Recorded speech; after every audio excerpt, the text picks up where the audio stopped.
काय असं भाजपच्या तुम्ही प्रभावित झालात की त्या कामाला बघून तुम्ही प्रवेश केलाय आज? खऱ्या अर्थाने एक विकसशील भारताचा संकल्प घेऊन जाणारा पक्ष म्हणजे भारतीय जनता पार्टी पक्ष आहे आणि विकासाच्या मुद्द्यावर आज बघितलं आपण की प्रभाग मोठा झाला आहे. प्रभागातले विकास कामं व्हावं या दृष्टीने आज मी भारतीय जनता पार्टीमध्ये प्रवेश करत आहे आणि प्रवेश माझा झाला आहे.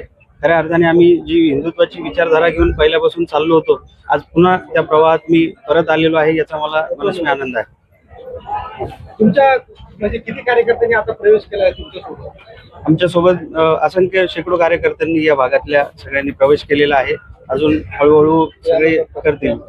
इकडनं काही तुम्हाला काही असं काही भेटलं का आश्वासन काही नाही, आश्वासन असं काही भेटलेलं नाही. आश्वासनाचा काही विषय नाही. मी आश्वासन घेऊन सुद्धा आलेलो नाहीये.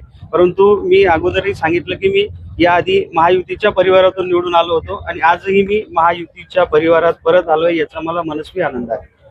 परंतु ज्या पक्षाने आपल्याला आतापर्यंत नगरसेवक बनवलं, स्वीकृत बनवलं, आपल्या घरामध्ये नगरसेवक पद दिले, आज त्याला तुम्ही सोडलेलं आहे, विसरून गेलं. नेमकं कारण काय की इकडे येण्यासाठी? निश्चित विसरल्याचा प्रश्न नाहीये, विसरलेलो नाहीये. पक्षाने भरपूर दिलंय. पक्षाबद्दल मी कधी बोलणार नाही. आजही तुम्ही बघितलं की मी हिंदुहृदय सम्राट माननीय बाळासाहेब ठाकरे यांचं नाव घेऊनच भाषणाची सुरुवात केली आहे. पक्षाने खूप दिलं, पक्षाला नाही विसरू शकत.